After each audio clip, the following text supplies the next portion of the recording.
Hey, yo, mes paroles valent cher. Salut à tous. J'espère que vous allez bien. Le chairman pour vous servir. Les Guzney m'appellent le chair et les Fimbi 500, mais les deux sont corrects anyway. Sarcel, c'est le projet. Sect Abdoulaye il a jogué. Bienvenue sur WeSL, c'est toujours ton émission qui rassemble les motifs. Au fil des émissions, nous recevrons différentes personnalités qui viendront s'asseoir à ma table, nous parler de leurs échecs, mais surtout de leurs réussites. Alors, Rigo, take a seat, non? Ni Terike Fensoro, Ikaka ni Sonja, c'est du Bombara. Alors, lève-toi. PDG, let's get it. We hustle, baby.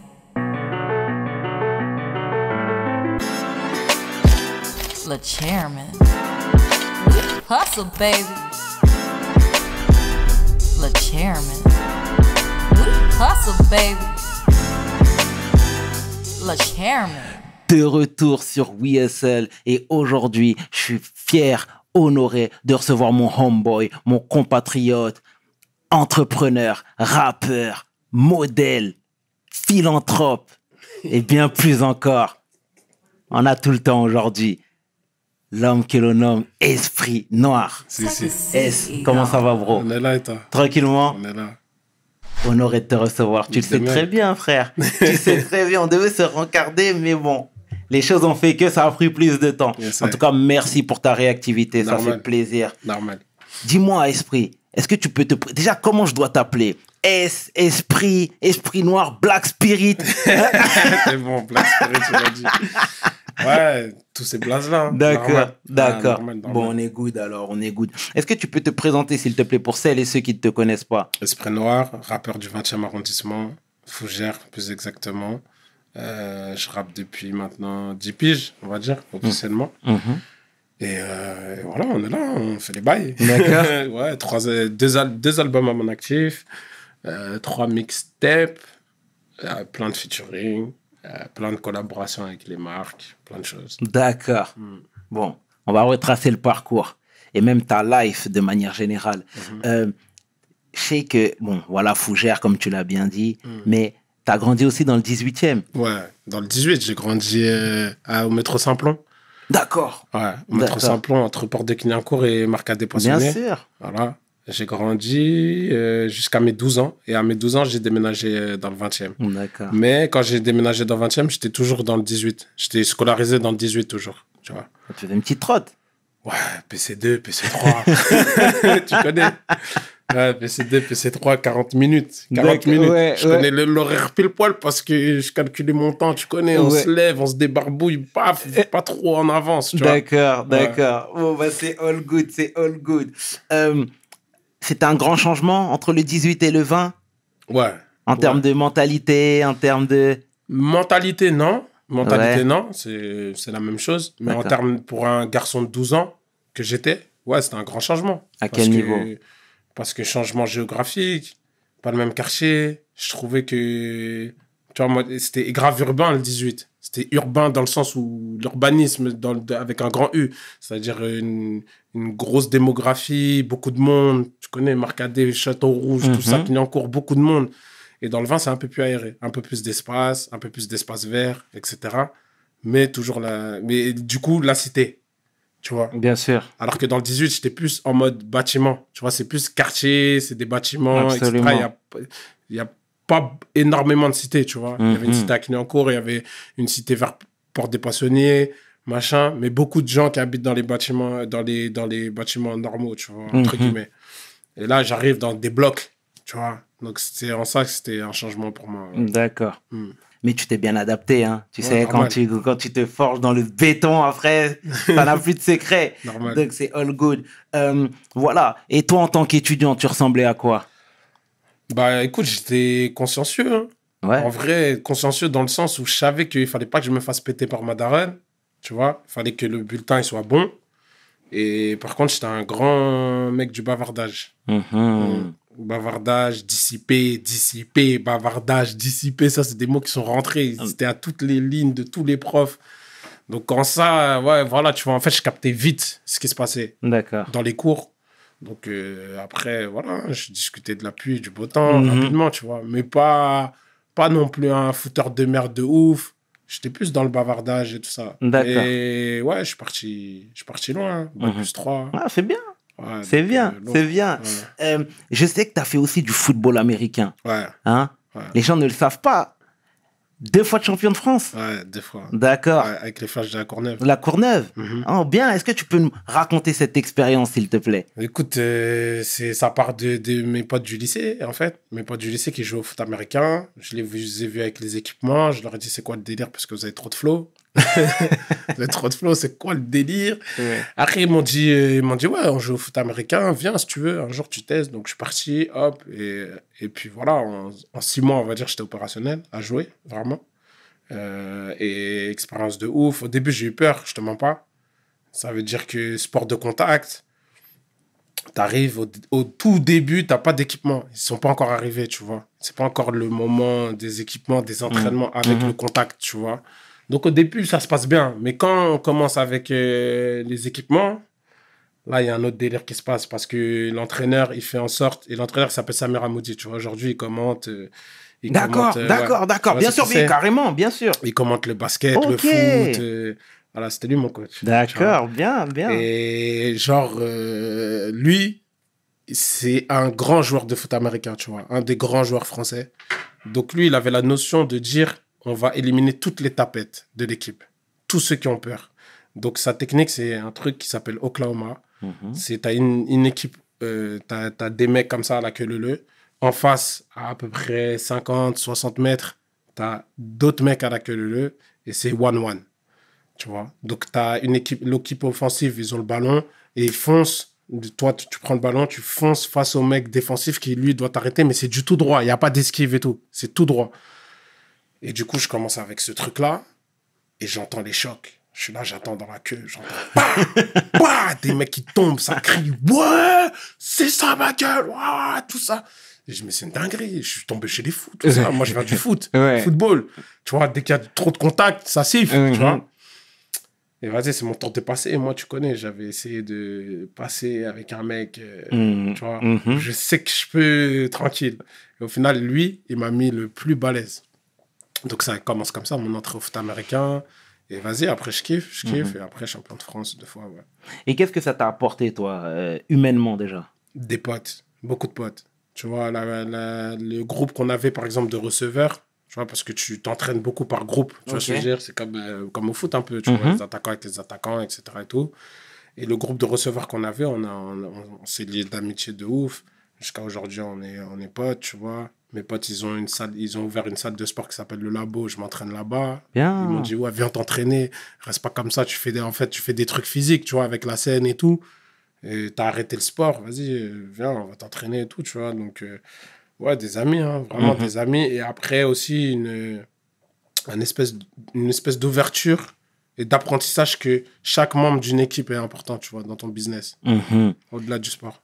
Et tu sais qu'il y a des médecins spécialisés qui disaient que recommandez pas de faire du football américain. Ah ouais? Ah ouais, t'as pas entendu parler de ça? Non. Pour moi, j'avais entendu que le football, c'était le sport le plus dangereux pour le physique. Absolument. Le soccer. Football, ok, Le soccer, d'accord. ouais. Football américain. Football américain, en fait, en vérité, t'es protégé. T'es hyper protégé, tu vois. Et le contact, il est bien quadrillé, tu vois. Tu peux pas faire n'importe quoi, tout et n'importe quoi, dans n'importe quelle situation et tout. Donc, au final, non. Moi, regarde, je me suis plus blessé au foot, avec des foulages de cheville, etc.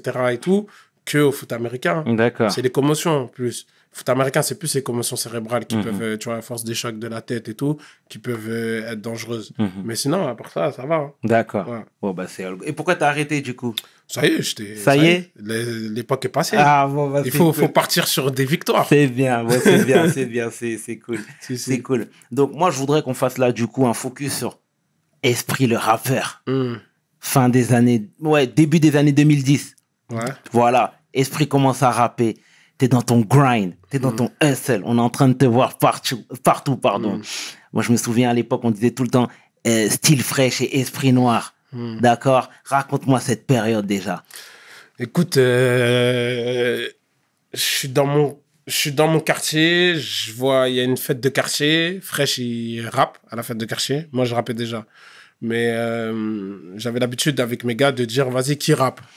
Et là, il y a Fresh, 14 piges, 13 piges même. Et je crois qu'il y a une vidéo sur YouTube aussi qui traîne de ça. Et il rappe, il arrache tout, tu vois. Et de là, j'étais déjà avec Xa, qui est un de mes grands du quartier, qui est aujourd'hui mon producteur, avec Mo Black, qui est le grand frère de Fresh aussi.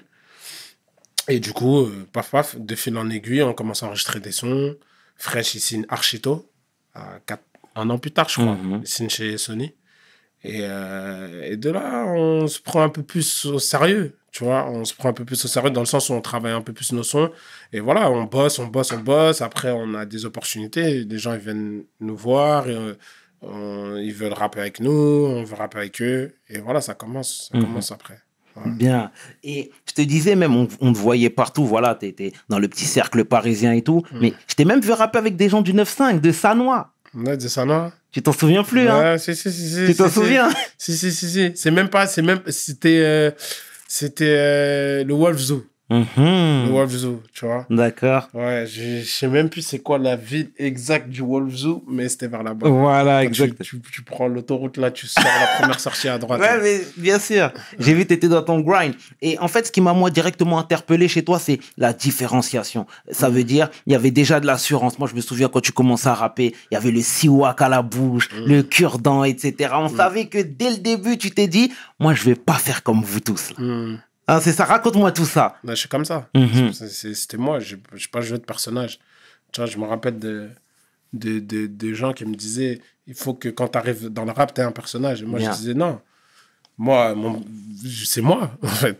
C'est moi. Après, je ne vais pas m'inventer une vie et tout. Et moi, je viens d'un quartier où il ne fallait surtout pas mentir quand tu rappais.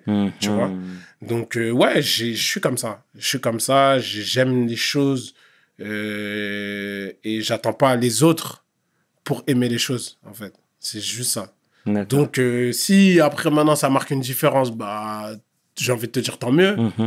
Parce que je pense que c'est en cultivant ta différence que tu peux affirmer ta personnalité. Bien. Mais voilà, c'est pas un truc que j'ai travaillé ou j'ai cherché à me dire un truc. Le Seawalk, tu vois, par exemple, c'est un truc que ma mère, elle me ramenait tout le temps. Elle l'avait tout le temps avec elle. Elle aussi, elle le mettait tout le temps, tout ça, machin et tout. Elle le prenait tout le temps. Donc, c'est un truc culturel, en fait.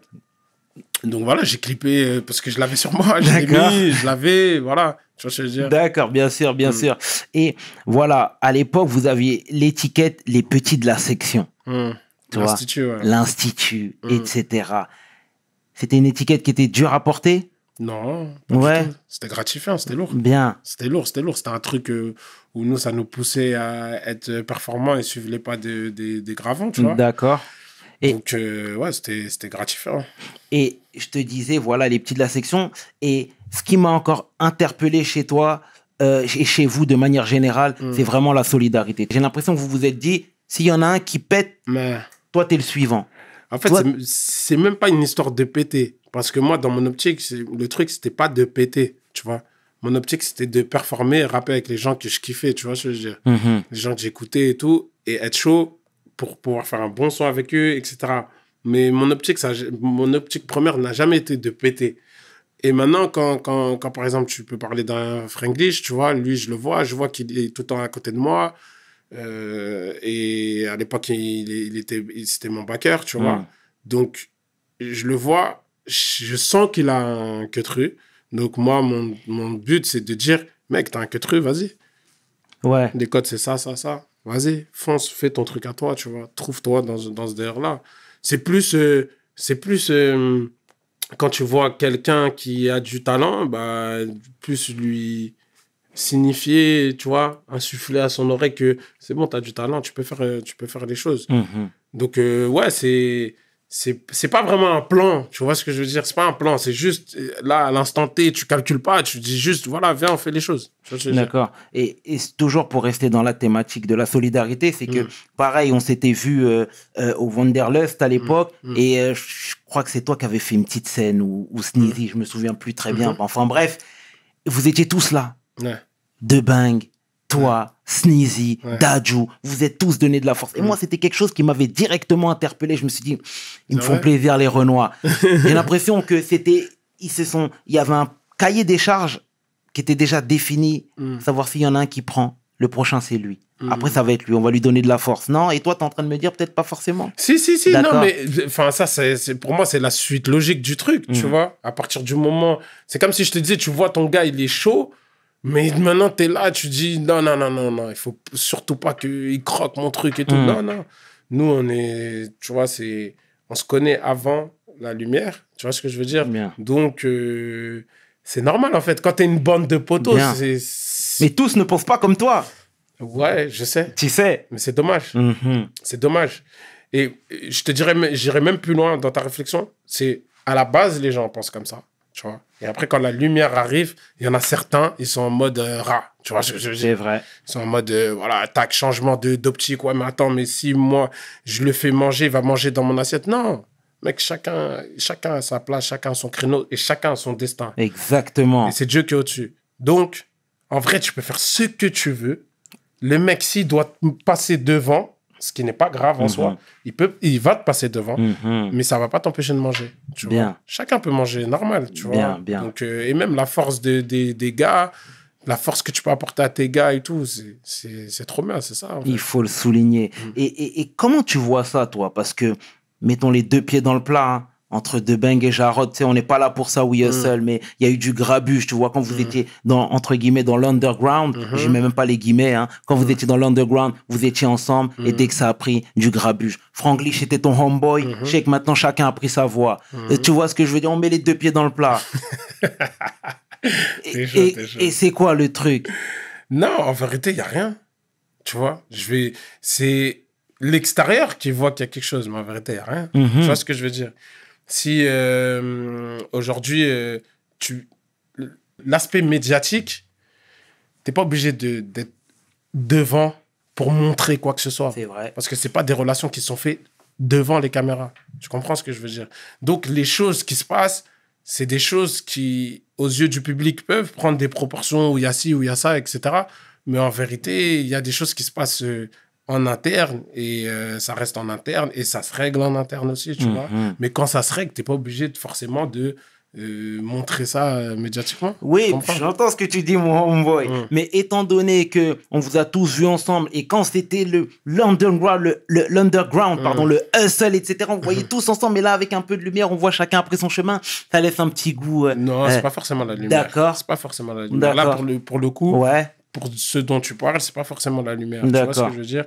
Mais maintenant, c'est comme au taf. Tu vois? C'est vrai. Une relation de travail. Tu as une relation de travail. Il y a un jour où ça va. Il y a un jour où ça va moins bien. Tu vois ce que je veux dire? Et après, tu as juste. Et voilà. Et c'est pour ça que je te dis que après, la part médiatique aussi, elle fait que les gens, ils attendent que ça tienne au courant et tout, machin. Ce que je peux comprendre. Mais en vérité, il n'y a rien. Tu vois, d'accord. Voilà, je te disais, tu étais dans ton grind encore, confirmé, mais toujours dans le grind. D'accord, tu as sorti tes projets, etc. Mais on a vu aussi monsieur faire de la mode.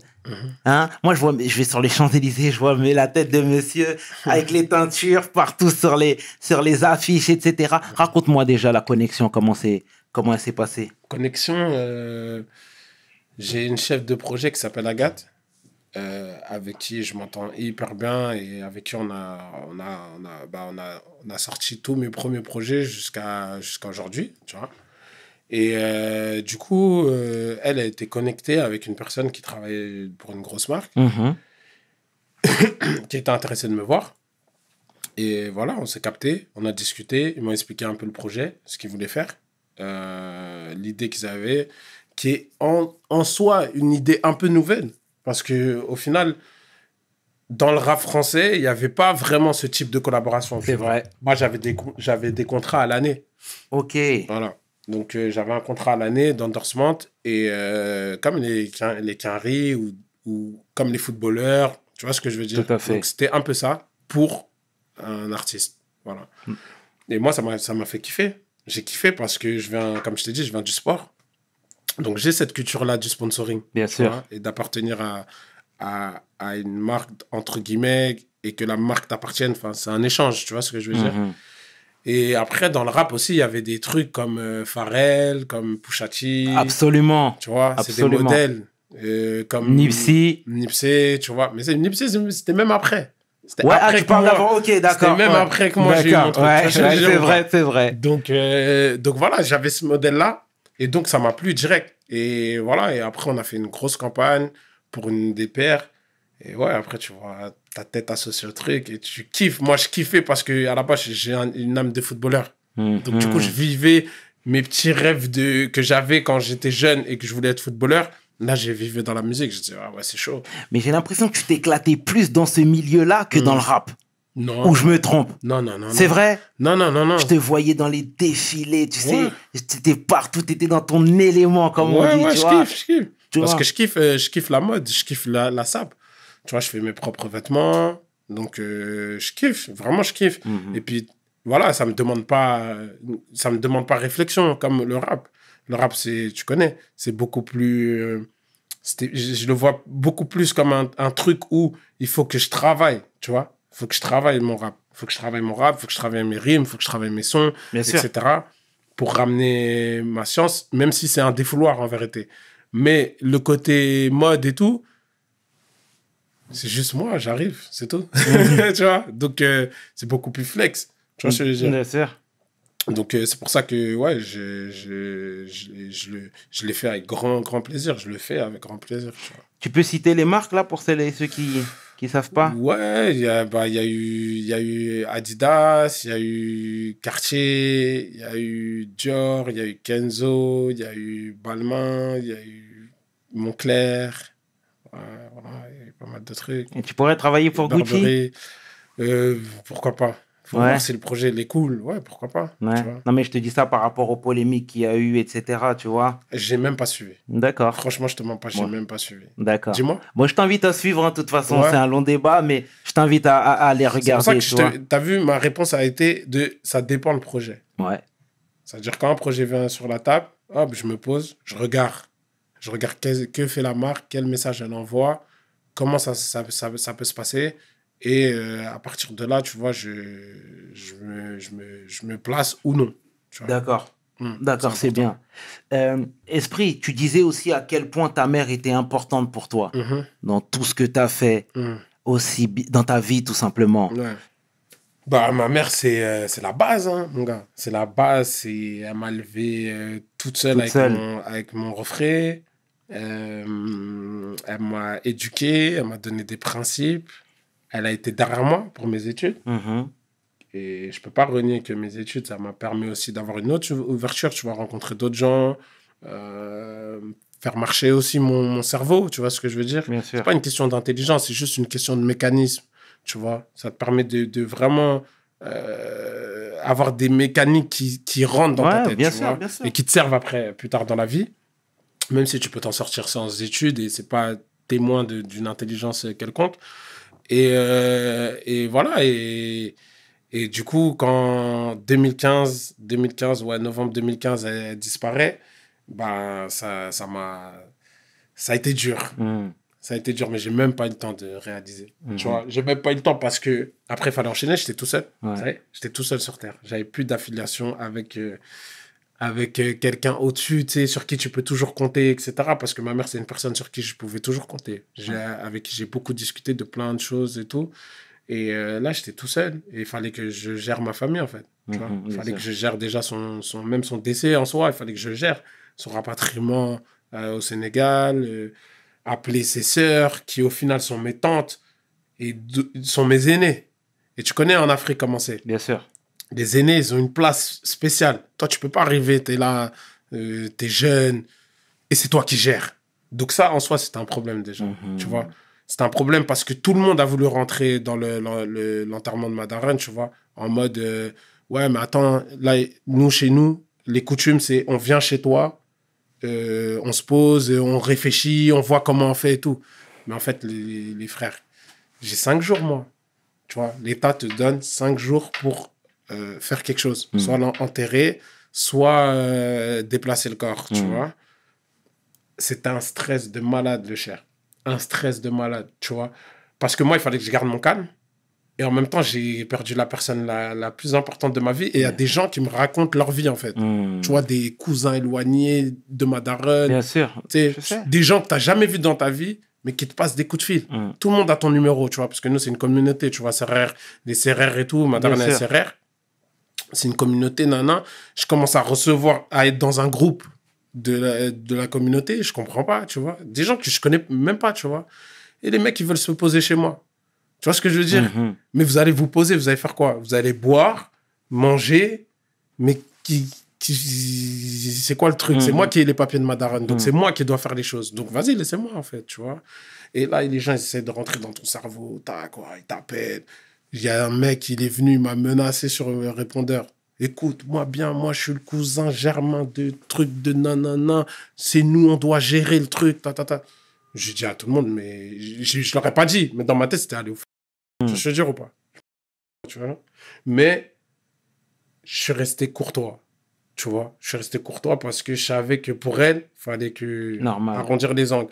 Après, ma famille proche qui est au Sénégal, ça s'est passé hyper fluide. Franchement, ils ont assuré de fou, tu vois. Mais c'est juste les parasites de lointain, tu vois. Ça. Et en Afrique, en fait, même ta famille éloignée, mais quand je te parle éloignée, ça veut dire que je crois que c'est en mode des générations au-dessus où il y a un lien de parenté, tu vois ce que je veux dire. Eux, ils te rendent ouf. Alors que tu les as jamais vus de ta vie. Ouais. Alors que de son vivant, ils venaient jamais chez Watt, tu vois. Mais d'un coup, j'ai senti un truc de faire valoir. De moi, j'ai fait quelque chose. Moi, j'ai participé. Moi, je suis parti chez lui. Moi, non. Moi, j'ai tout coupé. Pourquoi? Parce que ma daronne m'avait dit déjà. Elle m'a dit, le jour où je disparais, coupe tout, va tout droit. Tu vois ce que je veux dire? Ça m'a aidé de ouf. Tu vois, même dans ce truc-là, elle m'a facilité tout ce qu'elle me disait. Ça c'est revenu dans ma tête. Est-ce que c'était pas un moyen, quelque part, de mettre la main un petit peu sur Esprit Noir, le rappeur? Non, il savait pas. Personne n'est au courant. Ok. Personne n'est au courant. Tu vois, ma daronne, c'est quelqu'un de discret. Nous, notre famille, tu vois, quand je te parle de mes tantes, etc. et tout, c'est des gens discrets, etc. Et du coup, personne ne savait. Même mes tantes et tout, les sœurs de ma daronne, tu vois. Donc, la famille vraiment proche, c'était pas au courant, tu vois. Mais eux, la famille proche, vraiment, ils m'ont soulagé au bled et tout. Ils ont été impeccables, tu vois ce que je veux dire. Et c'est grâce à eux aussi, c'est eux qui m'ont conforté dans le truc de coupe les parasites. Tu vois. Je comprends tout à fait. Et ton père dans tout ça? Mon père triste, hein. Il était triste. Ouais. Mais t'es en relation avec lui? Ouais, bien sûr. Parce que je vois, tu mets tout le temps ta mère en avant, mais ton père, t'avais pas... Voilà, il y avait plus de réserve. Tu parlais pas de lui. Ouais, mais aujourd'hui, t'as vu, je suis beaucoup avec lui. D'accord. Aujourd'hui, je suis beaucoup avec lui. Tu vois, il n'y a pas longtemps, j'ai mis sur les réseaux, tu vois. Donc, je le dis, j'étais à Roland-Garros avec lui. Bien. Tu vois, c'est un mec qui kiffe le tennis. D'accord. Ouais, vas-y, viens, on y va, tu vois. Ok. Et mon père, en fait, j'ai pas grandi avec lui. Tu vois, mon père et mes parents, ils ont été divorcés, j'avais 7 piges. Donc, j'ai pas grandi avec lui. Et le problème, en fait, c'est que quand t'as vu, mon père, il est là, à droite, gauche, tu vois, il est le seul. T'as capté? Mon père est le seul. Plusieurs, tu vois, plusieurs attaches familiales. D'accord, ok. Tu vois ce que je veux dire? Ouais, carrément. Donc, le truc, c'est que mon daron, j'ai pas grandi avec lui, je l'ai vu, il a été là quand même, tu vois. Il nous prenait les week-ends, etc. On a fait beaucoup de choses avec lui.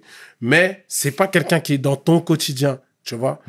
Donc, du coup, quand ce décès-là, il est arrivé, j'ai dit non, il faut que mon daron, en fait, non, c'est pas lui, c'est moi, je vais aller plus vers lui. Les parents, c'est trop important, tu vois ce que je veux dire. Donc ouais, mon père, triste, hein. Triste de fou. Tu connais les keufs. Bien pas sûr. trop de sentiments. On montre pas trop. Montre pas. Mais là, le jour où parce que c'est moi qui lui ai annoncé. Je suis parti le voir parce que je voulais pas au téléphone et tout. J'ai annoncé, j'ai jamais vu mon père comme ça. Ça m'a gêné même carrément, tu vois. Je disais, ouais, je savais pas où me placer, tu vois. Et ouais, il était très, très triste. Tu vois, très, très triste. Et voilà. Et en même temps, ça prouve toute l'importance de ma daronne dans sa vie aussi, tu vois. Bien. Donc voilà, c'est une étape.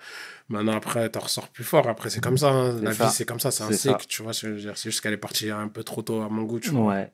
Et du coup, quel est le conseil qui te servira, toi, toute ta vie, toi? Il y en a plein. Parce qu'elle m'avait écrit une lettre à un moment où je partais un peu en couille, tu vois. J'avais plus trop à l'école. J'étais dans une période un peu trouble, tu vois. Elle m'a écrit toute une lettre.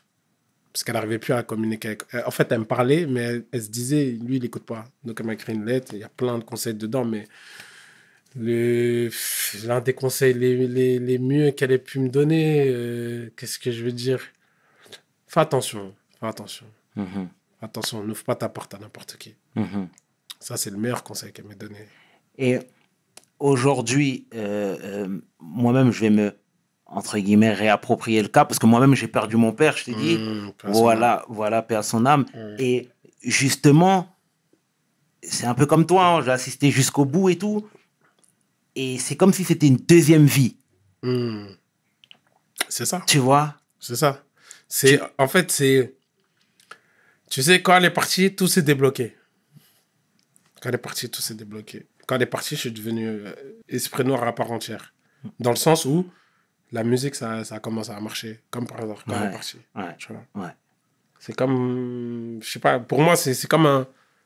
C'est comme si elle avait, tu vois, débloqué les bails et tout. Chez nous, on dit ça, tu vois. Bien Chez sûr. nous, on dit ça. Et pour un malheur, il va t'arriver d'autres choses hyper bénéfiques. Et après, oui, c'est une deuxième vie. Tu réapprends sans... Tu sais, il y a une anecdote qui est marrante. C'est... Dis-moi. J'arrive à la... Regarde, pour te dire, ma daronne, jusqu'au bout, elle fait du bien. Dans le sens où, quand elle est décédée, elle avait pris une assurance. C'est pas tout le monde qui fait ça, tu vois. Elle avait pris une assurance et tout. Et dans son assurance, dis-toi, la première fois où je voyage en business, c'est par rapport à son décès. Je te jure, j'en ai pleuré, mais un truc de ouf. Dans l'avion, je faisais que de pleurer. J'étais en business, gros. J'avais jamais voyagé en business. Je savais pas c'était quoi. Je savais pas c'était quoi d'arriver au salon Air France, nanana. Je savais pas c'était quoi d'être servi dans un avion à volonté. Tu vois ce que je veux dire? Manger, boire, tout ce que tu veux. Pouvoir dormir dans un avion. Je savais pas c'était quoi. Tu vois? Je te parle de ça en 2015. Tu vois ce que je veux dire? Et genre, quand je suis à l'aéroport, ma daronne, tout le temps, elle disait, regarde, nous, les Africains, on n'est pas disciplinés. Tu vois, on arrive t'as vu, dans les trucs de bagages et tout, il faut enlever des kilos, tout ça. Mais elle disait tout le temps ça. Mais t'as des machines chez toi qui pèsent la valise. Pèse ta valise, fais tes kilos, tac, tac, bien organisé comme ça. Le vol, il se passe fluide. Tout mon truc, nous, on est obligé d'attendre 5 heures. Tu regardes la destination Stockholm, ça va vite. Tu vois, tout le temps, elle était en mode Kamas. Et ça me faisait rire quand elle disait ça, tu vois, parce qu'elle le disait dans un truc de « viens, on s'élève », tu vois. Pourquoi toujours nous? Pourquoi toujours tac, on voit, nous, on est en avant et tout, tu vois. C'est pour ça que je te dis, c'est quelqu'un qui était très discrète dans son truc et qui voulait vraiment que la communauté, elle s'élève, tu vois. Et quand je vois ça, je suis en train d'attendre, moi, tu vois, pour m'enregistrer et tout. Quand je vois ça, réflexe, je prends mon téléphone, je l'appelle. Comme si j'allais... Alors que je sais...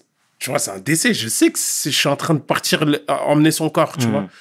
Réflexe, je veux l'appeler pour lui dire « Ah, t'es moi, et tout, non, non, comme ce que tu me disais. Et je fais le numéro, je dis « Putain, mais je suis un ouf. » Et après, tac et tout, j'arrive à l'enregistrement. Il me dit « Ouais, monsieur, c'est pas là, c'est business. » Je suis choqué, je dis « Putain. » Et je commence à, tu vois, je suis dans l'émotion de ouf. J'ai envie de pleurer de ouf, tu vois, mais je suis à l'aéroport et tout. Je dis « Non, c'est mort. » Et ouais, je t'ai dit, tout le vol, j'ai pleuré, tu vois. Parce que tout le vol, je la sentais en dessous.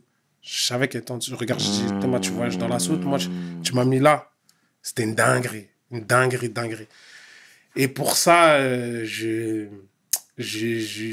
en serais toujours reconnaissant, pas que pour ce truc-là, mais je me dis, putain, jusqu'au bout. Et moi, si demain, j'ai des enfants, c'est mon modèle, en fait. C'est ça, la plus grande leçon de vie, c'est ma daronne, tu vois. C'est s'occuper de ses enfants jusqu'à la fin. Jusqu'à la fin, elle s'est dit... Même quand je vais partir, je ne veux pas les mettre dans les problèmes. Parce qu'aujourd'hui, un enterrement, les gens ne savent pas forcément. C'est des choses taboues dans une famille. Tu vois ce que je veux dire? Tu sais très bien. Bien sûr. C'est tabou. On sait tous. On est tous croyants. On sait tous qu'on va partir. Mais c'est tabou. On n'en parle pas. On ne s'organise pas. On ne truc pas. On ne prépare pas l'enfant, tu vois. Et en vérité, tu peux te retrouver dans un enterrement où c'est des galères. Tu peux pas payer la levée de corps, tu peux pas payer le cercueil, tu peux pas payer le truc au cimetière, non. Et t'as 5 jours, c'est archi rapide, t'es en panique, t'as mal au cœur, en même temps tu dois réfléchir. Elle a tout fluidifié. Fallait juste taper le numéro il dit, vas-y, ok, tac, tel vol, machin, dites-nous juste où on doit l'emmener, truc, machin et tout. Et après, j'avais un clone là-bas au bled, il a réceptionné le truc et tout, machin. Extraordinaire, madame. C'est extraordinaire, ça c'est le point final de son truc jusqu'au bout, c'était carré pour ses enfants, tu vois, je veux dire. Et assurément, elle a formé un soldat. Ouais, j'ai pas le choix. C'est pour ça que je me suis pas laissé abattre. C'est pour ça que même il y a des gens, ils peuvent voir, ils peuvent dire ouais, mais lui, On dirait il est pas touché. C'est pas que je suis pas touché, je suis meurtri de fou. Toute ma vie, je serais meurtri parce qu'elle est partie trop tôt et d'une manière trop brutale, tu vois. Mais ce qu'elle a fait pour moi, comment elle l'a fait, aujourd'hui, je suis obligé de tout niquer. Je suis obligé de tout niquer, je suis obligé de pas me laisser abattre, tu vois. Continuer le truc, tu vois, je veux dire. C'est obligé. Et est-ce que à travers ce départ-là, le social n'a pas pris une place beaucoup plus importante dans ta vie? Social à quel niveau? À tous les niveaux. Là, aujourd'hui, tu viens chez We Hustle, tu te livres à cœur ouvert. Ouais. Tu vois, nous, comme tu le sais, on est Sénégalais tous les deux, on est Africains de surcroît, mais on est pudique. Ouais. On n'aime pas parler. Non. Même si on pleure, on Ouais. attend qu'il n'y ait personne. Ouais, bien sûr, Tu bien vois. sûr. Et toi, là, tu parles. Ouais, de normal. manière, Je commence à en parler parce que je me dis que ça peut servir à des gens. C'est juste ça. Sinon, j'en parle pas. J'en ai pas. Quand ça arrivait, j'en ai jamais parlé. J'en parlais pas, tu vois ce que je veux dire. Mais J'en tu avais parlais- peut-être aussi besoin de. de digérer aussi le truc. C'est normal. Mais au-delà de ça même, je vais pas en parler pour faire du buzz ou je vais pas en parler pour ci ou pour ça. J'en parle parce que je me dis, ok, j'ai la chance d'avoir peut-être un auditoire qui a peut-être aussi ces galères-là et qui se dira, qui peut-être dans un moment de faiblesse dira, ouais, peut-être ça donne une piste. T'as vu, moi je suis artiste, donc j'ai pas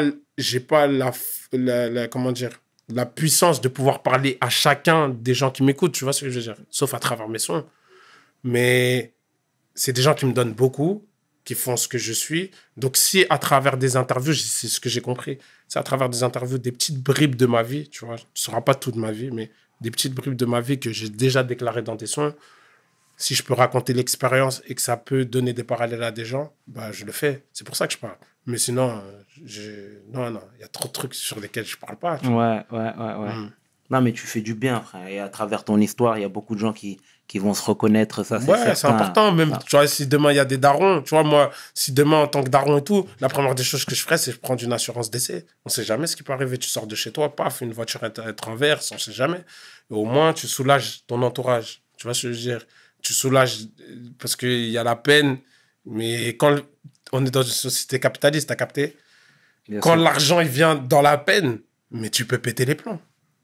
On va dire, pour enterrer la personne la plus importante de ton truc, les amis, si vous ne me signez pas un truc, vous ne me signez pas un chèque, on n'enterre personne, tu vois. Et en même temps, tu as l'État qui dit, ouais, vous avez 5 jours et tout. Tu sais, il y a de l'administratif qui rentre dans du sentimental. Tu peux péter les plombs. Tu peux étrangler quelqu'un dans un bureau parce que tu dis, mais attends, c'est ma daronne là dont on parle, c'est mon truc, tu vois. Donc, des fois, c'est pour ça que je parle. Des fois, il y a des petits skills qu'on ne connaît pas et qui soulagent de fou, tu vois. Qui soulagent de fou. Et tu te rends souvent au Sénégal, toi? Ouais, tous les 2 ans, maximum. Là, ça fait un petit moment à cause du Covid, machin. Donc, ça fait depuis 2019 que je ne suis pas parti là-bas. Mais sinon, ouais, depuis que j'ai 3 ans, depuis que je suis circoncis là-bas, tu connais? Et ouais, tous les ans, tous les 2 ans, je vais là-bas. Ouais. D'accord. Bon, bah, c'est bien. Aujourd'hui, mon bro, tu as une expérience quand même significative. Hein. Ça fait plus de 10 ans que tu rappes. Ça fait maintenant, allez, 6-7 ans qu'on te reconnaît partout et tout. Ça t'intéresserait pas, toi, d'aller dans les écoles, parler un peu de ton parcours un petit peu plus? Je vois le délire, mais c'est pas mon rôle. T'aimes bien sortir cette phrase. Pourquoi tu dis ça à chaque C'est fois? pas mon rôle, mec. Moi, mon rôle, c'est faire de la musique. Mon rôle, c'est divertir les gens à travers ma musique ou leur faire ressentir des émotions, en tout cas les miennes, mes émotions à moi, tu vois. Et pas que divertir. Non, t'as vu, je pense que souvent, c'est bien ta question parce que souvent, ok, t'as vu, je regardais ton interview avec Alpha 520. Ouais. Je regardais Alpha, qui est un grand ref, tu vois. Je connais bien, tu vois. Il m'avait appelé sur un GFG avec Sean, tu vois. Alpha, il disait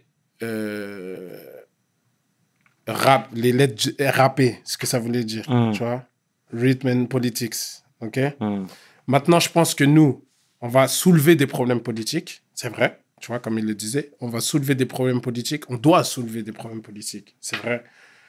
Pas tout le temps, mais si tu peux, vas-y. Parce que de toute façon, notre réalité, de toute façon, quand tu racontes ta réalité, en tout cas, des gens qui viennent de chez nous, il y aura forcément des problèmes politiques. Absolument. Dedans, tu vois. Maintenant, aller plus loin, parler à des jeunes, etc. et tout, je pense qu'à travers, comme je te disais tout à l'heure, à travers les interviews, ils peuvent capter certains trucs. Maintenant, moi, aller, je le ferai quand peut-être j'arrêterai. Aujourd'hui, en fait, c'est juste... Genre, j'ai pas la prétention de me dire... tu sais, pour moi, ça, les gens qui vont parler et tout, c'est des gens... je sais pas comment dire. C'est... Pour toi, c'est rappeur conscient. Non, rien à voir avec ça. Rien à Ouais. voir avec ça. Non. Ceux qui le font, c'est très, très bien. Moi, je te parle de moi. D'accord. Moi, j'ai pas je dis pas que eux, ceux qui le font, ils sont prétentieux, ils ont la prétention d'être orateurs, etc. Tout. Moi, je dis juste que moi, personnellement, Ok. j'ai pas la prétention d'avoir un discours, genre, qui pourrait influencer des gens. Ok. J'ai pas envie d'avoir ce rôle-là. C'est pour ça que je te parlais de rôle. J'ai pas envie D'accord. d'avoir le rôle d'influencer en bien ou peut-être en mal. Parce que le mec, tu sais pas comment il prend le truc à la fin. À la fin, je peux lui raconter toute ma vie, je peux lui raconter mes déboires, je peux lui raconter mes victoires.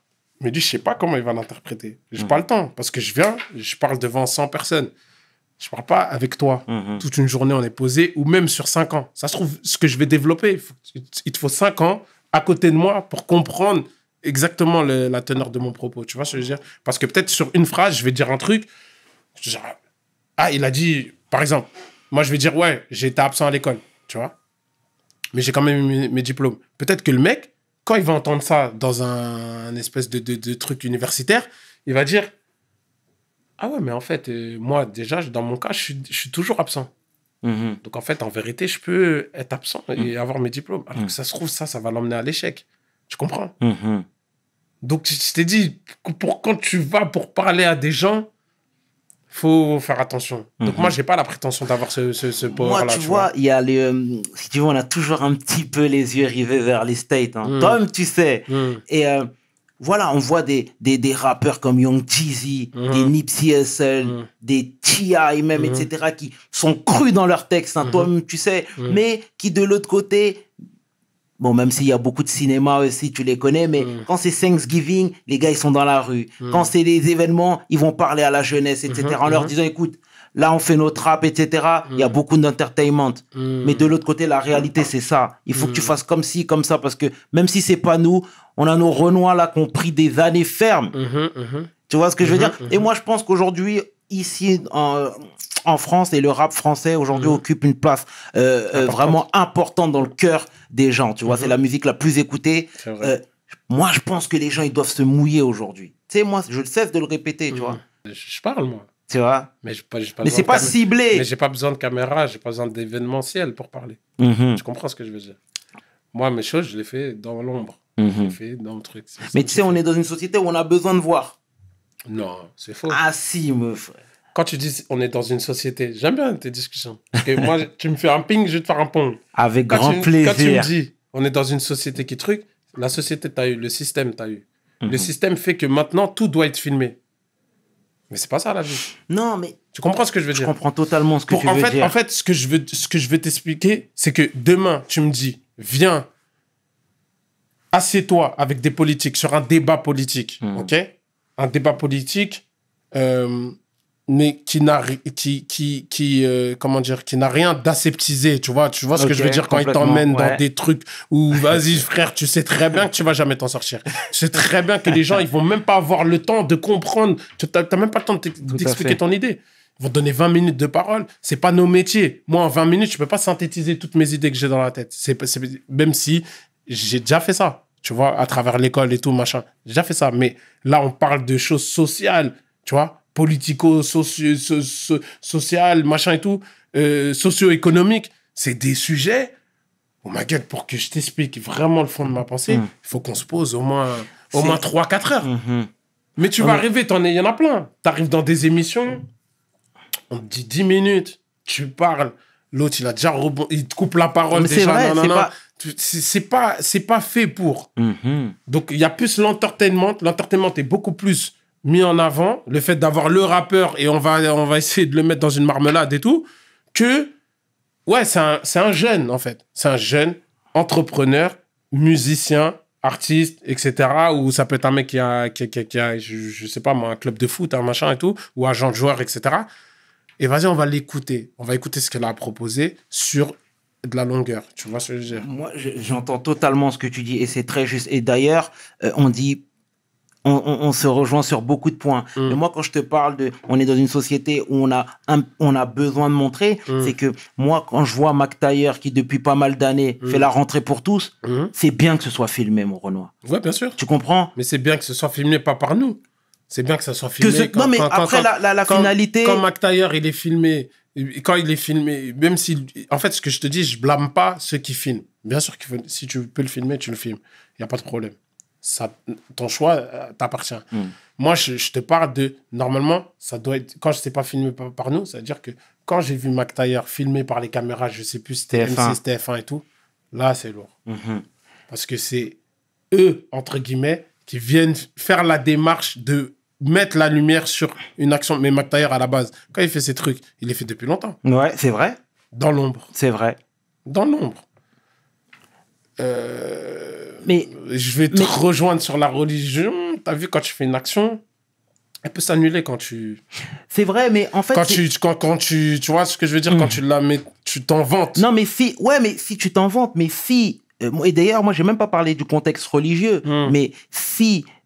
comment dire, tu fais une action de bon cœur et si ton action peut inciter d'autres gens à faire mieux, let's go. Après, c'est Dieu sait de toute façon le fond de ton cœur. Absolument. Mais, tu vois, c'est pour ça que Esprit, moi je pense qu'il faut aller plus loin que ça. Tu sais, il y aura toujours des gens qui diront. Il y a toujours des gens qui penseront.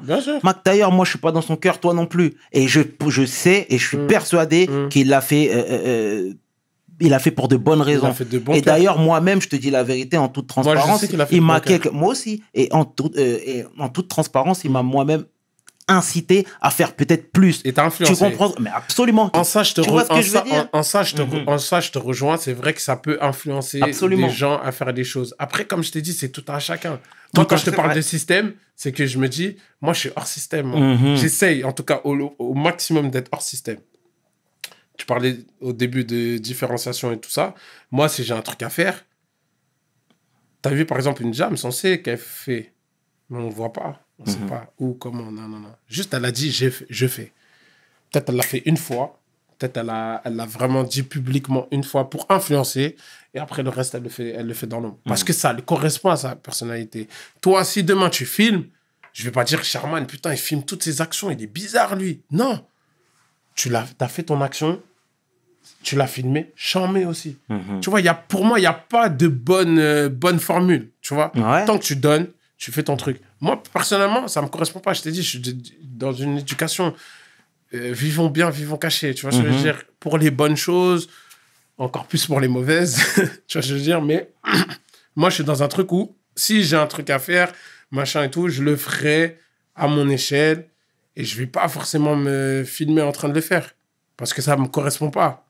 Tu vois, je vais me sentir... je n'aurai pas l'impression, moi, personnellement, c'est pour ça que je te dis, attention, c'est personnel. Par rapport à ma personnalité, je n'aurai pas l'impression d'être à l'aise avec ça. C'est une question d'être à l'aise, tu vois. Ce n'est pas une question de, ouais, tu te filmes, tu es bizarre et tout. Non, ça n'a rien à voir avec ça. Ceux qui se filment, c'est très bien. Ça influence, comme tu as dit. C'est très, très bien parce qu'il y a plein de jeunes qui vont se dire, ah, lui, il fait ça. Ok, lourd. Pourquoi on devrait se filmer quand on a pris un RSQ3, tu vois, dernier modèle, machin et tout, et ne pas se filmer quand tu es en train de donner un sac de riz à des gens? Non, au contraire. C'est même mieux de filmer quand tu vois. Mais moi, je te parle par rapport à moi.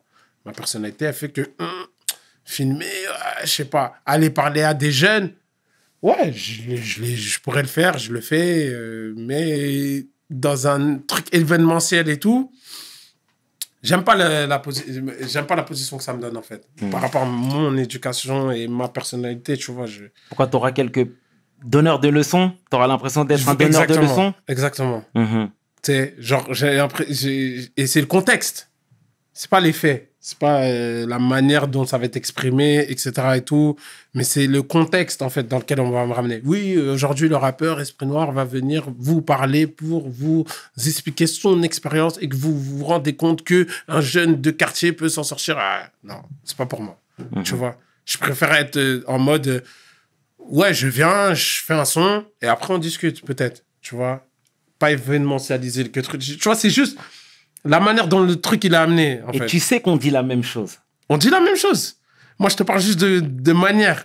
Et je pense que la manière aussi, elle va conditionner comment dire, la manière dont ton message va être perçu. Aussi. Tu vois? Aussi. Je pense qu'un jeune, si tu viens et tu as une discussion qui n'est pas forcément amenée officiellement, et que tu viens, par exemple, pour un showcase, un truc, un machin et tout, et qu'après, en fait, en vérité, tu prends peut-être 10, 15, 20 minutes, une demi-heure pour parler avec eux et de manière naturelle, ce que tu as à dire, ils vont peut-être me le percer, me le comprendre. Pour certains, encore une fois, je te dis, l'humain, c'est compliqué. Il y en a qui comprennent, il y en a qui ne comprennent pas. Il y en a, ils sont sensibles à tel discours, d'autres non, d'autres dans tel ou tel contexte. Tu vois, c'est comme le grand du quartier, il vient, il dit, ouais, mais les gars, vous n'avez pas compris, nanana, il reste 1 heure, tout ça. À la fin, quand il parle, tout le monde se regarde en mode, ah, les paroles, tu vois ce que je veux dire? Alors qu'il a raison. Ce qu'il dit, il a raison. Il dit, ouais, vous êtes en bas, vous êtes en train de faire truc. C'est quoi le délire? Mais toi, comme tu es dans le délire et le contexte, il est pas bon, parce que toi, tu es en train de seul. Tu vois, on revient sur le nom de l'émission. Tu es en train de seul, lui, il vient, il casse ton seul. Mais en fait, tu n'étais pas prêt. Mais si maintenant tu le rencontres dans un autre contexte, tu vois, ou voilà, je sais pas, devant un lieu culte ou machin et tout, là, tu es prêt. À entendre. Pourtant, c'est le même discours qui t'a servi et pourtant, son discours est vérace. Tu vois, c'est vrai ce qu'il dit. Mais c'est juste le contexte, c'est archi important, tu vois. Des fois, tu vas me parler, je suis énervé, je vais rien comprendre à ce que tu me dis. Je vais être encore plus énervé. Alors que ce que tu me dis la même chose le lendemain, tu vas dire, mais lui, il est bipolaire. Non, c'est juste que le contexte, il est pas bon. Donc moi, dans le contexte de... Oui, bonjour, c'est Esprit Noir. Mais tu vois, après, peut-être que c'est moi qui idéalise trop aussi la fonction d'un artiste, tu vois, parce que tout le monde aime bien se dédouaner en disant, moi, c'est pas mon rôle. Oui, je me en dédouane vérité. Pas. Mais je te parle pas de toi. Je me dédouane pas du tout. D'accord. Bon, beaucoup, en tout cas, se dédouanent en disant, c'est pas mon rôle, etc. Mais moi, si tu veux... Je pense qu'ils se dédouanent pas, gros. C'est que moi, excuse-moi, si je finis... Excuse-moi. Non, il n'y a pas de souci. Pour finir, je te disais que là-dessus, moi, je pense à des Mohamed Ali qui dépassaient leurs fonctions, qui parlaient. Je pensais à des Pâques. Je pense même à des puffs qui fait la fête toute l'année. Nous aussi, on aime bien shiner. Mais il y a des fois, ils disent quelques conseils. Et moi, c'était plus par rapport à ça. Tu vois ce que je veux dire? C'était plus par rapport à ça. Et on dit la même chose depuis tout à l'heure. Non, mais bien sûr, en fait. C'est juste, on est sur du détail de notion. Absolument. Mais en vrai, c'est très bien que ces gens-là le fassent. Et ils le font. En fait, ce que je veux te dire, c'est que je me fais pas défenseur des gens qui le font pas, mais c'est juste dit, ne les blâmez pas. Ouais. Ne les blâmez pas. Ceux qui le font pas, c'est parce que ils se sentent pas de le faire. Donc, quand tu fais un truc à demi ou truc, c'est là où il va y avoir une bavure. Tu vas dire un truc, tu vas regretter toute ta vie. Tu vois ce que je veux dire ou pas?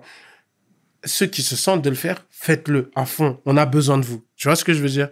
Moi, aujourd'hui, je me sens pas de le faire. Moi, comme je t'ai dit, aujourd'hui, je vais parler peut-être sur des trucs dans des interviews et tout, machin, mais me poser, faire des séminaires et tout, où je pourrais parler de mon expérience, et je sais que ça pourrait servir à des gens, je me sens pas aujourd'hui de le faire. Mais peut-être que dans 5 ans, je ferai que ça. Tu comprends ce que je veux dire? Sûr. Je ferai que ça, mais on a besoin de ces gens-là. On a besoin. Et après, tu sais, même je le disais, moi, quand j'avais reçu Chris Macari, que je salue au passage, voilà, aujourd'hui, on n'a pas besoin de parler devant devant une grande salle remplie, etc. Aujourd'hui, vous avez des comptes certifiés. On a des gens qui nous suivent, etc. Une petite story par-ci, une petite story par-là, machin. Ça fait déjà son taf. Ouais, c'est vrai. Tu comprends? C'est vrai. Mais on se dit la même chose depuis tout à l'heure. Donc, le message est passé, mon bro. C'est all good, c'est all good. Donc, voilà, tout à l'heure, je te parlais de musique.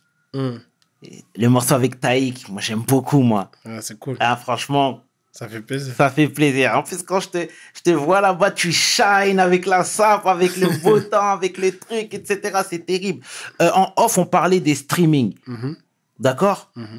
C'est quoi, toi, ton regard par rapport à tout ça? Putain. Les streamings, mon regard par rapport au streaming. Vive le streaming. Parce que tu parlais de l'époque 2010. Ouais. Mec, c'est incroyable ce qu'a donné le streaming au rap. Aujourd'hui, le streaming a permis au rap de prendre ses lettres de noblesse, tu vois, de les marquer au fer rouge. Tu vois ce que je veux dire? Là où la musique française ne reconnaissait pas forcément le rap à la place où il était, tu comprends? Il reconnaissait par 2-3 fulgurances de mecs. Tu vois ce que je veux dire? MC Solar, Gynéco, Passy. Voilà. Tu vois? Alors que, ou IAM, pardon, IAM, NTM. Voilà. Un espèce de 5 majeurs, tu vois, de basket, où, voilà, ça reconnaissait un peu. Parce que ces mecs-là ont fait des fulgurances où tu peux pas passer à côté. Mais à côté de ça, il y avait des millions d'artistes qui étaient, enfin, des milliers d'artistes qui étaient archi forts, tu vois. Et le streaming, ça a mis la lumière sur le truc. Ça veut dire que tu peux pas échapper. Tu peux pas échapper au truc parce que c'est en tête des charts et tout. Donc, c'est lourd. Après, comme toute technologie, parfois, tu as des déviances. D'accord. C'est-à-dire, Des la donne a déviances. été faussée. Ouais, parfois, tu as des donnes qui sont faussées. T'as capté? Gims, il en avait parlé. Donc, Ouais, le reportage sur M6, c'était du vrai ou du fake? Je savais que tu voulais aller là. Jusqu'à tu t'es mis comme ça. T'as vu, c'est moi qui t'ai emmené. Tu vas pas m'emmener. C'est moi, je t'emmène. Le reportage sur M6. J'en sais rien, je connais pas le reportage. D'accord. Mais Gims en a parlé. Ouais. Gims en a parlé et ça existe. Bien sûr, ça existe. Tu vois.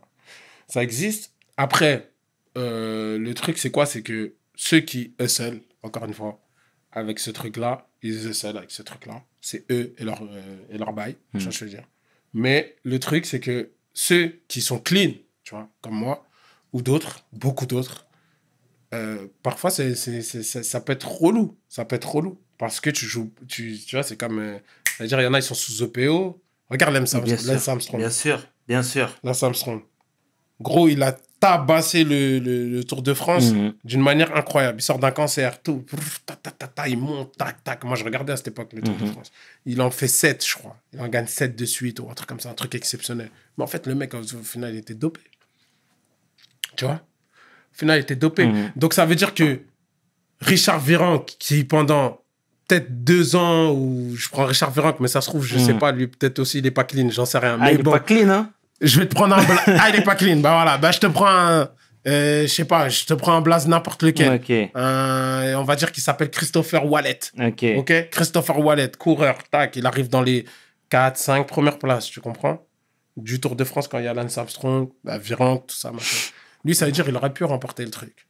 Il aurait pu shiner. Il aurait pu prendre la place qui lui était due. Mais à cause de ça, il peut pas. Tu vois ce que je veux dire? À cause de ça, on s'en rappelle même pas. Tu comprends ce que je veux dire? C'est en ça que c'est relou.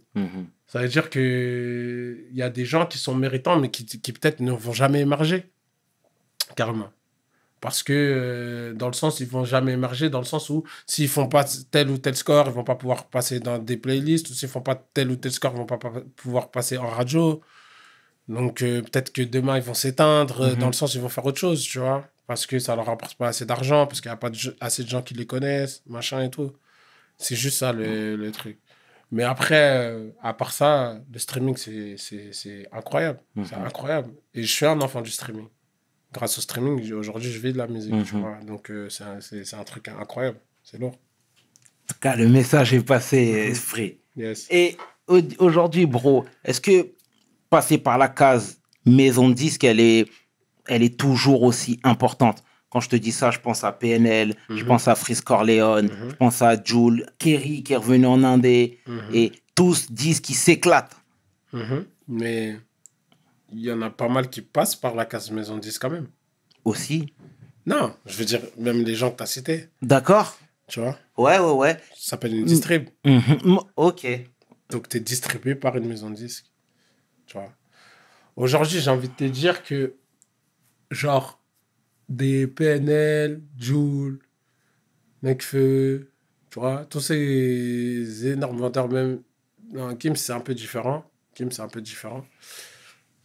Mais j'ai envie de te dire que, ouais, tout cela, ils pourraient, ouais, ne pas passer par la case maison de disque. Ils pourraient. Trouver le blaze du mec de la Fnac ou d'Amazon ou du truc, faire leur business avec eux directement, s'auto-distribuer en fait, ils pourraient, tu vois. Après, c'est une logistique, c'est du temps. Donc voilà. Après, la case maison 10, c'est pas une tare en soi, tu vois ce que je veux dire. C'est pas une tare. Moi, aujourd'hui, j'ai été signé en 2013, 2014. Et je suis très content de travailler avec ma maison de disques. Elle m'a aidé à me développer, tu vois, aussi. Maintenant, pour moi, il y a plusieurs types de contrats. Et ça, c'est cool. Ça veut dire que, en fait, adapte ton contrat à tes besoins. Tu vois ce que je veux dire? Bien sûr. Adapte ton contrat à tes besoins. Et la case maison 10 n'est pas obligatoire. Mais si tu en as besoin, fais-le. Tu vois, te dis pas... tu vois, parce que pour moi, c'est aussi des clichés, tu vois, ça aussi, tu vois. Encore une fois, je regardais ton interview avec Alpha, 520. Et eux, par exemple, le modèle qu'ils ont développé, c'est un modèle qui leur va très bien. Et ils l'ont très, très bien fait. Et ça a permis à beaucoup de gens de se dire, ouais, on peut le faire par nous-mêmes, tu vois. On peut le faire par nous-mêmes. Mais, encore une fois, il ne faut pas blâmer ceux qui vont en maison 10, parce que ceux qui vont en maison 10, c'est parce qu'ils ont besoin d'aller en maison 10, tu vois. Et aujourd'hui, il y a plusieurs schémas différents où tu peux t'y retrouver. L'essentiel, c'est vraiment que tu t'y retrouves. Que tu ne fasses pas Rodka, en fait. Ouais. Tu vois. Lis tes contrats, va voir des avocats qui sont indépendants. Faut le dire. Ouais, des avocats indépendants. Ça veut dire des avocats qui ne sont pas forcément en guise-guise avec telle ou telle maison de 10, tu vois, je veux dire, parce que c'est ce qu'on appelle un conflit d'intérêts. Donc, va voir des avocats qui sont indépendants, qui n'ont rien à voir avec ta maison de disque et tout. Lis les contrats, fais-les traduire par ces avocats qui t'expliquent de quoi il s'agit. Parce qu'il y a plein de trucs, formules et tout qu'on ne peut pas capter. Que même un avocat d'une autre profession ne pourra pas capter.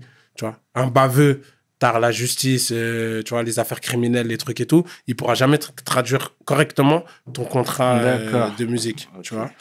Donc, c'est ça, en fait. Il faut se structurer. Et par rapport à ton envie, par rapport à tes moyens financiers, tes besoins financiers, etc. Là, à partir de ce moment-là, vois si tu le fais avec une maison de disques, vois si tu te fais distribuer, vois si tu fais une licence, vois si tu fais une coproduction ou si tu signes un artiste. L'essentiel, c'est juste de savoir ce que tu signes et avoir un plan. Tu vois, c'est ça. Là, aujourd'hui, on est dans une ère où il y a beaucoup d'artistes qui veulent récupérer leur master. Dire, moi, tout à l'heure, on parlait de Nipsey Hussle. C'était en tout cas, moi, honnêtement, c'est la première personne que j'ai vu se lever pour dire il faut que nous récupérons nos masters, etc. Tu vois, derrière, Chris Brown a parlé de master, T.I. et il y en a plein d'autres. Ton regard par rapport à ça, toi? Je partageais, ça dépend. Dis-moi. En fait, les masters, en gros, c'est ton catalogue t'appartient. Ok, ça veut dire que en gros ton son, bon vas-y, je sais pas, il y a un son qui s'appelle Le Verre, il y a un son qui s'appelle La Tasse, il y a un son qui s'appelle Le Portable sur un album, etc. Tout ton album t'appartient. Donc ça veut dire que tout ça, tu peux le vendre à quelqu'un. Demain, moi, je peux te vendre mes masters. Je peux te vendre mon catalogue. Tu vois ce que je veux dire? Et ça veut dire une fois que je t'ai vendu mon son Le Verre, il est à toi. T'en fais ce que tu veux. Tu peux percevoir des droits dessus, ok? Tu peux aussi le vendre à un film, pour une série, pour un truc. C'est toi qu'on doit appeler, Charman. Plus moi. Parce que c'est toi qui as mes masters, tu vois. Donc, c'est en ça que avoir ces masters, c'est mieux. Mais maintenant, il faut savoir, si ton son Le Verre, il vaut rien,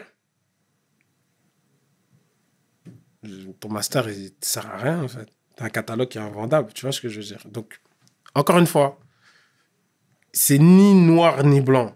Dans la vie, c'est gris. Tu vois ce que je veux dire? Donc, il faut voir par rapport à toi, ton économie, par rapport à ce que représentent tes sons, etc. et tout, tu vois. C'est clair qu'aujourd'hui, je sais pas moi, avoir les masters de PNL, c'est lourd. Parce que c'est un gros catalogue, c'est un truc qui marche de ouf. Donc, forcément, si tu as les masters et tout, tu pourras toujours en faire quelque chose et percevoir des trucs et tout, tu vois. Donc, après, il faut voir. Et après, tes masters aussi, tu peux les vendre pour une durée limitée. Tu peux dire, voilà, moi, je vous laisse mes masters pour 2 ans d'exploitation et au bout de 2 ans, ça revient chez moi. Mais pour ces 2 ans, donnez-moi tant d'argent. Tu vois, c'est pas gratuit. Donc, je vous laisse mes masters contre tant de sommes. Et après, ça dépend de tes besoins dans ta vie. Parce que, par exemple, tes masters, tu vas les vendre pour 2 ans d'exploitation par la maison de disque. La maison de disque, en contrepartie, va te donner des sous. Et peut-être que ces sous vont te permettre d'acheter, je sais pas moi, un appartement ou 2, mettre ta daronne dedans, etc. et tout. Alors que peut-être que si tu avais gardé tes masters, genre en mode oncle Picsou, machin et tout, au final, l'argent que te donne la maison de disque, c'est moins que ce que te rapportent les masters quand tu as 100% de tes masters. Tu me suis? Tout à fait. Et tu n'aurais pas pu acheter ton appartement, tu vois. Donc après, c'est c'est tout à chacun. Ça dépend de tes besoins de vie, etc. Ce que vaut ta musique, etc. Tu vois. Là, je te sens bien calé sur tous ces sujets et tout. Il faut être calé. Tu rentres bien. dans un SB. Moi, c'est ça que j'ai envie de dire à tous les gens. En vérité, c'est même pas que les artistes. Tu rentres dans un SB, renseigne-toi. C'est clair. Sinon, tu vas perdre soit 1 an, 2 ans, 3 ans, 5 ans. Et en fait, c'est là où tu comprends que le temps, c'est de l'argent. Parce que les 1 an, 2 ans, 3 ans, 4 ans, tout, c'est du temps, mais c'est de l'argent. Bien sûr, bien sûr. Et je poursuis. Donc, je te sens bien calé sur tout ça. Est-ce que ça t'intéresserait pas d'avoir ton label? J'ai déjà mon label. Ouais, non, mais je sais. Mais encore plus big. En mode, quoi? En mode Rick Ross, Meek Mill, Maybach Music, tous les bails. Why not? Ouais, pourquoi pas. S'il y a des artistes qui sont chauds et qui veulent aussi travailler avec moi, ben pourquoi pas, bien sûr. Là, aujourd'hui, j'ai fait un label pour moi-même. Et j'ai aussi une nouvelle école qui est là, tu vois, où on a formé ça avec Xa, Momo, comme je t'ai dit. Bien sûr. Et Style Fresh. À côté, tac, on fait notre truc comme, par exemple, Maybach Music et quand Meek Mill a fait Dream Chaser. Exactement. Mais aujourd'hui, je suis focus sur moi. Ça me prend beaucoup de temps déjà. Donc, j'ai pas la malhonnêteté de dire à un artiste, viens et let's go, je vais m'occuper de toi. Ça serait malhonnête aujourd'hui. Je peux pas m'occuper d'un artiste parce que j'ai pas... Si je m'occupe d'un artiste, je vais m'occuper de lui à 200%, plus que pour moi. Parce qu'il met sa vie entre mes mains. C'est un truc de fou. Bien sûr. C'est-à-dire que le mec, il dit, vas-y, pendant 3, 4, 5 ans, je suis avec toi et c'est toi qui dois me faire pop. Tu vois ce que je veux dire? Bien sûr. C'est une pression de fou. Tu vois? Même avec mon propre refrain, je ne le ferai pas. Donc, à quelqu'un que je ne connais pas, je vais avoir une pression de fou. Donc, si j'ai le temps de le faire, je sais comment je peux travailler sur le projet à fond. Tu vois? Si j'ai le temps, c'est bon. Je vais me donner vraiment les moyens. Mais là, en développant aussi mes trucs à moi, c'est courir plusieurs lapins à la fin. Au final, tu perds tout, tu vois. Maintenant, si tu as des artistes qui sont hyper indépendants, c'est-à-dire qu'ils savent produire leur musique, qu'ils savent produire leurs clips, entre guillemets, c'est-à-dire les confectionner la musique, etc. Il a déjà ses réals, ses trucs. Il est hyper important, mais il a besoin d'un coup de pouce artistique. Il a besoin d'un coup de pouce au niveau des FAF, tu vois, administratif, etc., marketing, etc. et tout. Ouais, pourquoi pas. S'il est chaud et tout, pourquoi pas. Mais je ferai tout pour que tout ce que j'ai appris moi en 10 ans, il le sache dès la première minute où il est avec moi. Oh, bien. Tu vois, dès la première minute, il sait pourquoi je mange sur lui. Tu vois, c'est pas en mode, ouais, je mange sur toi, après 5 ans après, tu te réveilles, tu te dis, mais attends, mais négro, là, il a mangé de fou sur moi. Il m'a même pas expliqué si, ça. Et là, il comprend parce qu'il y a des gens qui ont parlé dans son oreille, c'est normal. Et qui lui ont dit, ouais, mais attends, mais là, t'as vu, t'as expliqué ça et tout. Moi, la première minute, tu t'assois avec moi, je t'explique. Je te dis, vas-y, il y a ça. Maintenant, moi, je vais manger sur ça. Pour telle et telle raison. T'es OK? Tout est sur, tu vois, comme on dit, noir sur blanc. Noir sur blanc. Tiens, va voir ton baveux, c'est pas le mien. Va voir ton baveux, va voir ton comptable, va voir tes trucs. Si t'es OK, tu signes, tu sais pourquoi t'as signé. Et demain, tu vas pas me faire mal à la tête en mode, ouais, mais gros, là, ça a pété, tu prends temps. Non, c'est ce qu'on avait dit de base et tu sais pourquoi t'as signé, tu vois. Donc, et si t'es pas d'accord, tu me dis, t'argumentes, je contre-argumente, truc, et on va trouver un juste milieu et vas-y, après, on y va, tu vois. En tout cas, c'est terrible, mon bro. On voit l'homme déterminé, c'est excellent. Non, normal. C'est bien. Qu'est-ce qu'on peut te souhaiter pour la suite? D'être heureux, hein, tout simplement. Tu vois. Peu importe dans quoi je serai, d'être heureux et de continuer à faire des choses et d'être en bonne santé. C'est tout. Hein. Après, le reste, c'est tranquille. C'est essentiel. Ouais. En tout cas, esprit. Si. Black Spirit. Let's go. Honnêtement, merci à toi d'avoir accepté l'invite. Avec plaisir. Franchement, ça fait plaisir. Comme je t'ai dit, je regarde l'émission. J'aime bien, tu vois, je le vois en podcast, tu vois ce que je veux dire. Ça fait plaisir. Donc, sauf qu'il y a de l'image. Ça fait plaisir, ça fait plaisir. De toute façon, comme je l'ai dit, on a la maison ici. Ouais, on fait abstraction des caméras. C'est chaud. On parle comme deux brothers. Hein. Toi-même, tu sais. Normal. En tout cas, encore une fois, merci d'avoir accepté l'invite. C'était vraiment un plaisir de te recevoir. Mais ça, tu le sais déjà. Donc, c'est all good, c'est all good. C'était le chairman. et 500. Tu peux inverser, les deux sont corrects avec mon homeboy, l'homme que l'on nomme Esprit Noir pour We Hustle. Mes paroles valent cher. Peace. We hustle, baby.